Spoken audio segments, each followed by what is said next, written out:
Welcome back to the Philip DeFranco Show. You daily dive into the news, and we have a lot to talk about today, starting with this. Tylenol causes autism. That is what President Trump and RFK Jr. told America last night, and we should talk about it because you have the president saying, effective immediately, the FDA will be notifying physicians that the use of well, let's see how we say that. Acetaminophen. Is that okay? Which is basically commonly known as Tylenol, during pregnancy can be associated with a very increased risk of autism. So taking Tylenol is not good. All right, I'll say it. It's not good. with Trump then going on to add that this can be ignored in situations where a pregnant mom has an extremely high fever, though he emphasized to use as little Tylenol as possible. Right? And then you also had RFK Jr. speaking, saying that under his leadership, he directed various government agencies to look into all causes of autism, including the possibility that pharmaceuticals could play a role. And then RFK went on to say that the previous administration refused to do this and only researched the genetic component of autism, which I will say is just not true. And researchers have long explored a plethora of possible causes, with the consensus being that the best studies look at genetic, medical, and environmental data. Also, I'll say while this announcement, it was very controversial, it didn't come as a surprise. Right? And that at least in part because since late last week, Trump's been teasing that this was coming. And then on Sunday, he said that he strongly believed that there was a link between Tylenol and autism. So of course that begs the question, is there? Right? And the short answer right now appears to be no, and the more nuanced answer appears to be still no, but it's also not like Trump and RFK Jr. completely made this up. Right? Their best evidence is a paper from August by Harvard and Mount Sinai researchers, which suggests that acetaminophen use early on in a pregnancy might lead to a tiny increase in autism rates. You've had the Make America Healthy Again crowd bring this paper up as proof that there is a link between the two and that Tylenol use needs to be stopped during pregnancy. Even the researchers on that paper, they didn't rule out taking the drug entirely. Instead, they suggested that mothers should take the lowest possible dose since, quote, the drug is important for treating maternal fever and pain, which can also harm children, which experts have noted is different than Trump's recommendation to only take it during an extreme fever. And that is, Trump said, toughing it out would be better. However, a big part of the situation is that there's a lot of research indicating that there is no link whatsoever. And there you have one of the biggest studies being done by Swedish researchers in 2024. And there they looked at cases of autism among nearly 2.5 million kids, and they found what looked like a very small association with acetaminophen use early on in pregnancy and autism. But then also when they compared the findings among siblings who had similar conditions, that link completely disappeared, and it led them to conclude that, quote, acetaminophen use during pregnancy was not associated with children's risk of autism, ADHD, or intellectual disability in sibling control analysis. This suggests that associations observed in other models may have been attributable to familial confounding. What's kind of crazy is that even the FDA has distanced itself from claiming that there is any real link here. Right at the bottom of the page, announcing this new recommendation, it added, it is important to note that while an association between acetaminophen and neurological conditions has been described in many studies, a causal relationship has not been established, and there are contrary studies in the scientific literature. And adding, it is also noted that acetaminophen is the only over-the-counter drug approved for use to treat fevers during pregnancy, and high fevers in pregnant women can pose a risk to their children. And then also with this situation, you can't talk about autism without mentioning diagnosis rates. And Trump and RFK Jr. both called it an autism crisis. And Trump went on to say, just a few decades ago, 1 in 10,000 children had autism. It used to be 1 in 20,000, then 1 in 10,000, and now it's 1 in 31. But in some areas, it's much worse than that. Right, and Trump, like many of his followers, have come to the conclusion that something is causing it to rise. But there you also have experts noting that he's ignoring probably the biggest factor of all. We've learned a lot about autism over the years, and we're now far better at diagnosing it. Right? And according to Dr. Christine Ladd Acosta, who helped gather the data on autism rates that the CDC uses, the rapid rise in rates is because of two things. The first is the broadened definition of autism spectrum disorder, which means that more people are meeting the definition now than previously. And second, there have been many widely successful public health programs that increase screening at wellness visits for children aged 18 to 24 months to look for signs of autism. And then she also pointed out that almost everyone in a child's life is far more aware of the symptoms of autism, making early diagnosis way more common. Also, as far as where Tylenol stands on this, they were not happy about being singled out, saying in a statement on Sunday, "We strongly disagree with any suggestion otherwise and are deeply concerned with the health risk this poses for expecting mothers." And saying acetaminophen is the safest pain reliever option for pregnant women as needed throughout their entire pregnancy. Without it, women face dangerous choices, suffer through conditions like fever that are potentially harmful to both mom and baby, or use riskier alternatives. Right? And then all of this, it's playing out as you have many warning that what we're seeing here, it's very likely just going to be the tip of the iceberg, especially because Trump spent almost half his time also talking about vaccines and suggesting how quickly they're given to kids could contribute to autism, which again, right now has zero underlying evidence. But then next up, In the news, Jimmy Kimmel, he is coming back tonight, but you may not actually be able to watch it because like I briefly touched on yesterday, it happened right as I was uploading the show, ABC announced that Kimmel is returning to air, releasing a statement saying last Wednesday, we made the decision to suspend production on the show to avoid further inflaming a tense situation at an emotional moment for our country. It is a decision we made because we felt some of the comments were ill-timed and thus insensitive. We have spent the last days having thoughtful conversations with Jimmy, and after those conversations, we reached the decision to return the show on Tuesday. Of course, we can't mention the suspension without kind of mentioning the quick TLDR that led to it, because you had many saying that this was a free speech issue. This was Disney caving to the FCC after its chairman suggested that he might take regulatory action against the network. Right? And Kimmel's suspension also came after two major station owners, Nexstar and Sinclair, denounced Kimmel and said they wouldn't air him last week. And well, now, despite ABC bringing Kimmel back, both companies seem to be sticking with their decision. Right? Yesterday, you had Sinclair saying that Kimmel's show would be replaced with news programming, and discussions with ABC are ongoing as we evaluate the show's potential return. And that was something that really wasn't surprising, right? Because in addition to preempting the show last week, Sinclair also demanded that Kimmel apologize to Kirk's family and make a substantial donation to the family and Turning Point USA. And then this morning, we heard from Nexstar, with them saying we made a decision last week to preempt Jimmy Kimmel Live following what ABC referred to as Mr. Kimmel's ill-timed and insensitive comments at a critical time in our national discourse. And adding we stand by that decision pending assurance that all parties are committed to fostering an environment of respectful, constructive dialogue in the markets we serve. And this could really limit Kimmel's audience. I mean, Nexstar owns around 30 ABC stations and Sinclair owns and controls around 40. In fact, between the two, it's been reported that they make up around 25% of ABC's affiliate reach. You know, while many might think as a consumer, okay, well, I don't really care. I'm gonna watch it on YouTube or streaming. For advertisers and connected to that Disney, that could be a problem because they buy time during the broadcast. And we're gonna see in the very near future how big of a chunk of that audience has been taken out. And I say in the near future because like the views that he's gonna get in the 24 hours, maybe even 1 to 2 week cycle, that's gonna matter less than the long tail. Because we should expect at least a short-term increased interest. But also I'll say, you know, we'll have to wait to see where the fallout leads us because both Nexstar and Sinclair, they could face viewer backlash from those who want access to the program. Also Disney, very likely gonna be exploring what actions they can take from here. And as far as Nexstar, I mean, they in particular have already caught a ton of heat for their decision. Right, and that in part because they're currently in the middle of a $6 billion merger that's gonna need FCC and Trump administration approval. And so with that, you had people like Elizabeth Warren writing, if approved, Nexstar would control TV stations reaching 80% of households, violating the cap set by Congress to protect against monopolies. This censorship of Kimmel reeks of corruption. But then also with this whole situation, as for how Kimmel came back on air, you have reports saying that he's been meeting with Disney execs since Thursday to discuss his return. And while he's yet to publicly address the situation, we should expect to see his thoughts on the matter tonight. Though also on the aspect of thoughts being shared, a lot of people have been supporting Jimmy Kimmel. And we've seen that in people speaking out, as well as there being many efforts to boycott Disney and cancel streaming subscriptions in hopes that withholding dollars could force the company into changing course. And in fact, with that, you had Ana Gomez, the sole Democratic commissioner of the FCC, giving a lot of credit to those boycotts, writing yesterday, I am glad to see Disney finds its courage in the face of clear government intimidation. More importantly, I want to thank those Americans from across the ideological spectrum who spoke loudly and courageously against this blatant attempt to silence free speech, adding we must combat these efforts to stifle free expression, and saying it will continue to be up to us as citizens to push back against this administration's growing campaign of censorship and control. I will keep fighting to ensure local broadcasters have the independence to stand up to government threats. You know, with this, even though many, especially on the right, have argued that ABC's initial choice to suspend Kimmel was not the result of government-pressured censorship and just a regular business decision, you had Gomez arguing that's just not the case, calling it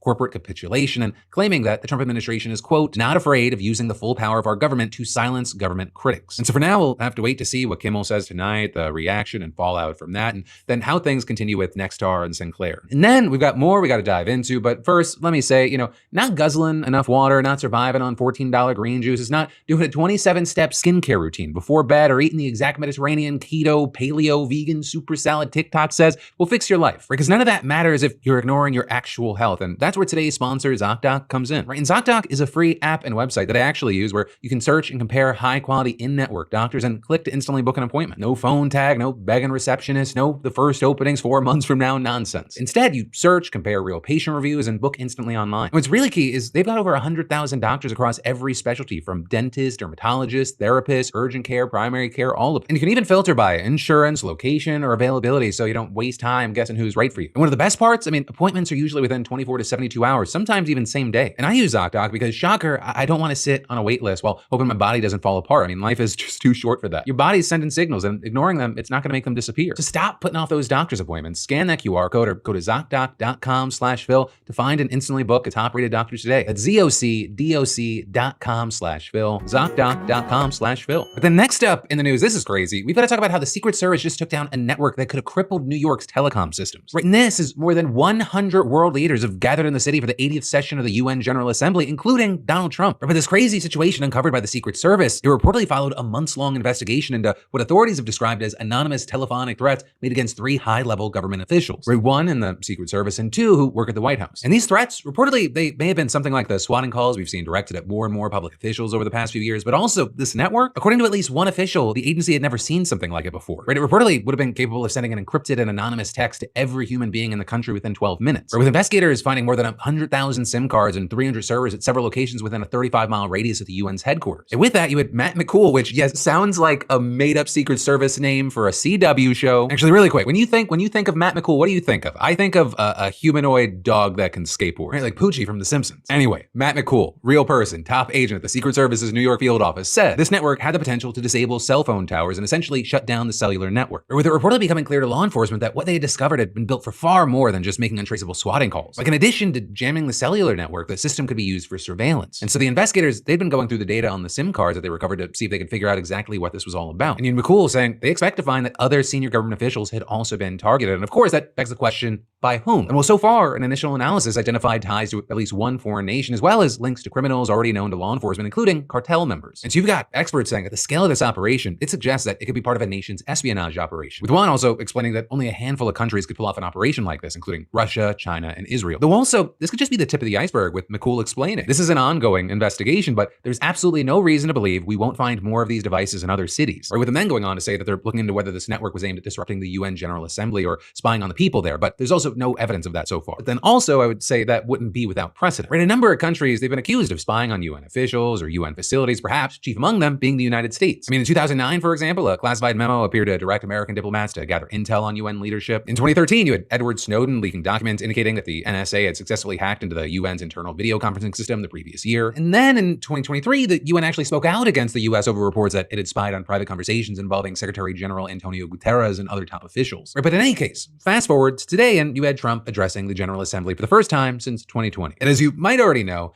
he has made it more than clear he is not the biggest fan of the UN. Right, back in February, he signed an executive order withdrawing the US from and ending funding to certain UN organizations, including the Human Rights Council. In those and other cuts, they've left the UN short on cash and struggling to stay afloat. And then in today's speech, Trump made it clearer than ever that he is not too worried about it. Before we actually get into specifics, I'll note that, each speaker, they're traditionally given like 15 minutes to address the assembly. But with Trump, he ended up talking a little over 56 minutes, which is actually longer than any speech an American president has ever given at the UN. And so with that length, we're going to be highlighting things. If you want to watch the full thing, I'll get the link in the description. Right, but one of the recurring themes that's worth pointing out here is that as Trump often does, he repeatedly pointed the finger at Joe Biden and the previous administration. 4 years of weakness, lawlessness, and radicalism under the last administration delivered our nation into a repeated set of disasters. Right, and then sort of on the flip side of that, he took credit for digging America out of this hole that Biden created in record time. 1 year ago, our country was in deep trouble.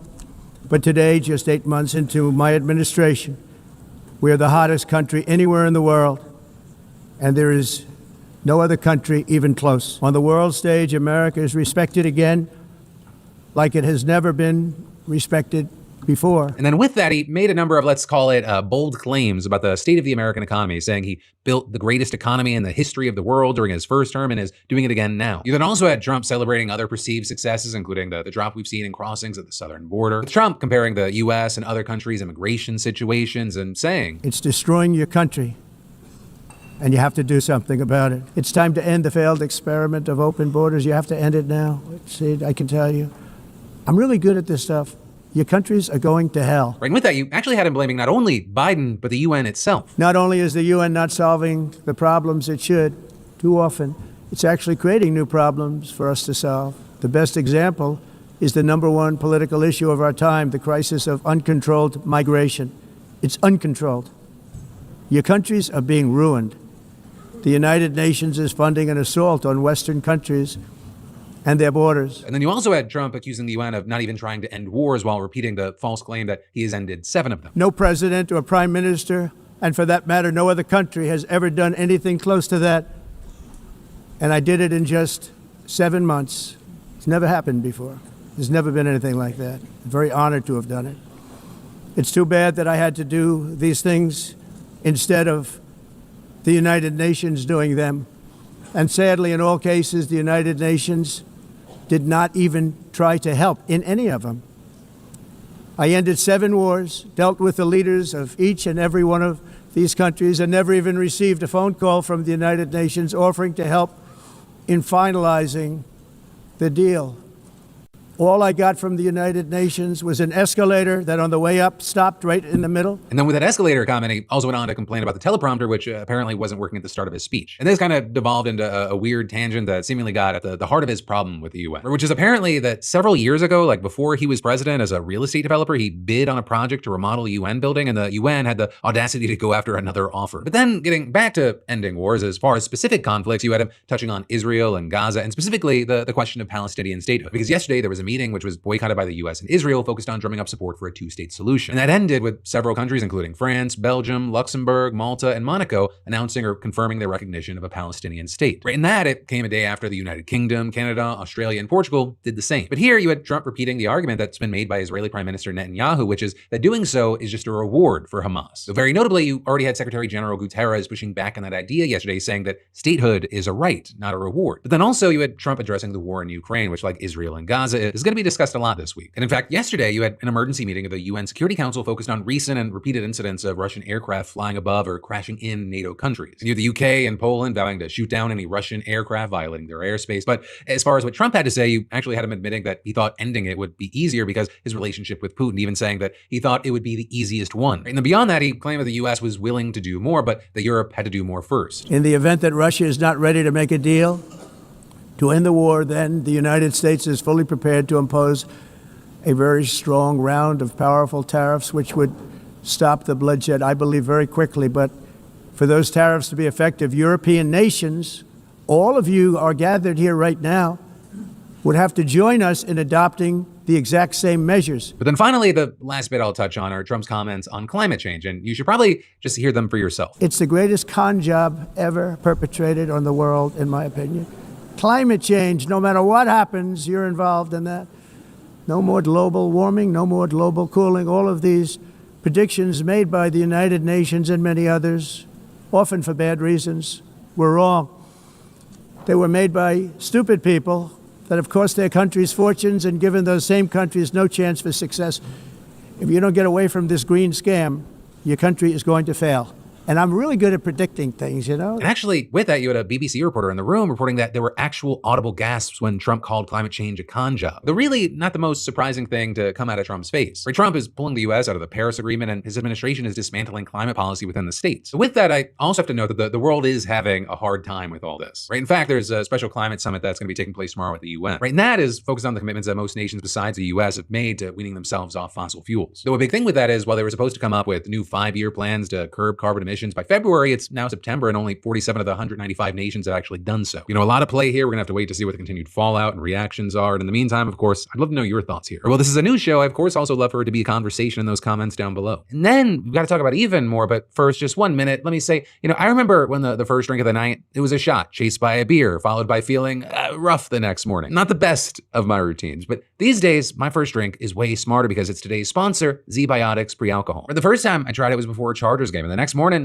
I was tackling chores like it was game day. Yes, that was a pun, deal with it. Right, and this is the world's first genetically engineered probiotic drink built by actual PhD scientists who decided rough mornings don't have to be a thing. And here's how it works, right? When you drink, alcohol gets converted into an unwanted byproduct in your gut. And that buildup, not just dehydration, is the culprit behind feeling off the next day. And pre-alcohol, it's engineered to produce an enzyme that breaks that byproduct down. So just make pre-alcohol your first drink of the night, then drink responsibly, hydrate, and get some sleep. Tomorrow, you're landed on your feet. You know, we've got fall here, which means tailgates, game days, and celebrating. And pre-alcohol makes sure you enjoy the day after. And that's backed with a 100% money-back guarantee, so there's no reason not to try it. So what are you waiting for? Just scan that QR code or go to zbiotics.com/DeFranco and use code DeFranco for 15% off your first order. But then next up in the news, we've got to talk about how the Pentagon just quietly pushed back cleaning up toxic forever chemicals at nearly 140 military bases, essentially leaving families drinking poisoned water for another decade. Right, and those forever chemicals, otherwise known as PFAS, they're called forever chemicals because instead of breaking down, they're incredibly long-lasting in the environment. And in case you don't know, the Pentagon, they're one of the most prolific users of PFAS, in part because they are a key ingredient in firefighting foam. And for decades, you've had crews at military bases across the country starting jet fuel fires for training purposes, and then they put those out using mass amounts of this foam, which leads to PFAS leaching into the soil and groundwater. And then, wouldn't you know it, in 2017, military communities across the country, they started reporting alarming rates of forever chemicals in their drinking water. And that's horrifying because there's a growing body of research that's linked exposure to the chemicals to serious health concerns, including some types of cancer, as well as child developmental and fertility issues. New Mexico even sued the Air Force over it in 2019, saying that the federal government should clean up the pollution and pay for the damages to the natural resources and private property. But then on top of that, there's been a couple of pretty massive problems with the cleanup effort, right? The sheer scale and the price tag. Right? Reportedly, the Defense Department has spent $2.6 billion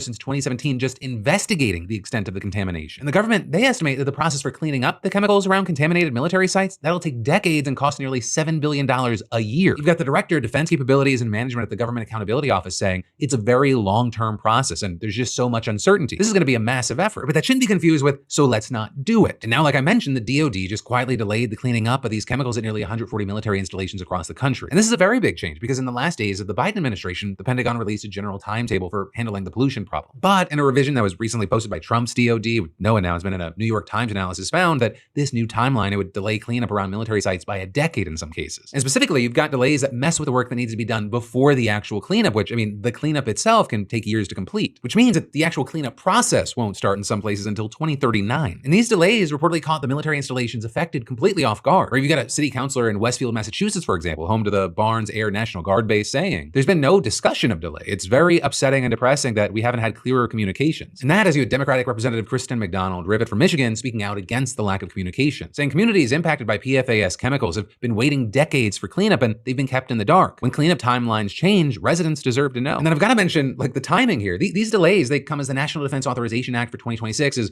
one, looking to cut funding for the cleanup of toxic sites, but also two, is trying to undo a ban on the purchase and use of PFAS firefighting foam, which could just make the problem worse. And at least as of recording, we've yet to see a response or explanation about this whole thing from the DoD or the Trump administration. But then also, this isn't the only environmental rollback we have to talk about today, because you're also seeing Senate Democrats all coming together to sign a letter in opposition to the Trump administration's proposal to axe the 2009 endangerment finding. Right? And if you're unfamiliar, the 2009 endangerment finding is the scientific determination that concludes that planet-warming greenhouse gases are in fact a danger to the public. Right? It's basically the framework that nearly all greenhouse gas regulations sit on. And both the Biden and Obama administrations used it to set strict limits on greenhouse gas emissions from cars, power plants, and other industrial sources of pollution. But then back in July, the Trump administration proposed rescinding the endangerment finding and said that the subsequent research cast doubt on its conclusion. Though big note there, the studies that Team Trump reportedly used to support this argument were authored and published by scientists who deny the existence of climate change, and they've been trying to plant doubt about it for years. But regardless of your opinion on climate change, though, I do think that your opinion on climate change matters. EPA Administrator Lee Zeldin said that this proposal, if approved, would be the largest deregulatory action in the history of the United States. And so then, as you might imagine, we've seen a lot of pushback against this, especially since the National Academies of Sciences, Engineering, and Medicine published a report with the strongest evidence to date that greenhouse gases are threatening human health. Right? And then you had Democrats in this letter saying, scientists, financial experts, international governments, and the American public agree that climate change is a looming crisis. And they added that greenhouse gas-driven climate change is causing all sorts of extreme weather and saying, these effects drive illness, hospital visits, and deaths, as well as displacement, asset loss, infrastructure damage, rising insurance premiums, declining home values, and long-term destabilization of the national economy. And yet, in this proposal, EPA proposes to abdicate all responsibility to address this dangerous pollution. But at the end of the day, a letter is a letter, and the Democrats don't have control of any